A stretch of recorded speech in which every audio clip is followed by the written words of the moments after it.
Joe Baklovic with Standard Grain, our guest today. Joe, we continue to watch export sales, another number to start this week. What's your perspective on sales, especially to China? A better flash sale number of soybeans to China here on Monday morning, and that's a good thing because we need to see more of that. The soybean book in terms of commitments for this marketing year is not where it needs to be. It needs to play catch up. The sales in terms of like we're seeing, frequent daily sales, that's good, but the amounts are not large enough in regard to soybeans. In regard to corn, it's been kind of interesting. China's been very much absent to a significant degree from the U.S. corn market for a long time.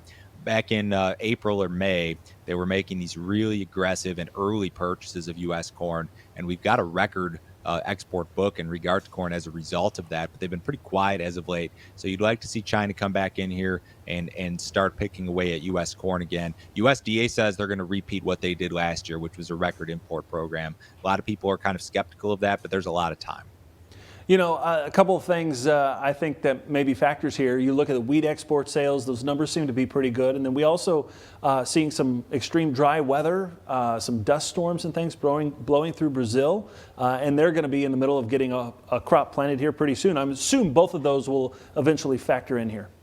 Yeah, those are all factors. I'd say that the issues or any issue as of right now in regard to Brazil, it's too early to get excited about it.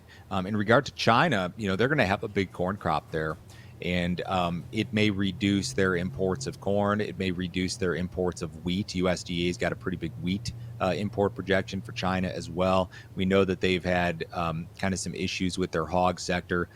The expansion that they had following African swine fever has resulted in some low prices. So now that's going to discourage further expansion for the moment. So there are some issues there. There's a lot more people leaning toward the idea that USDA may be too high with these corn and wheat import projections in particular, and maybe soybeans for that matter too. All right, will be something to watch. Appreciate it. Thank you so much for being here, Joe. We'll be back with more Ag Day coming up in just a minute. For more information about Standard Grain and its services, call Joe at 312-462-4438.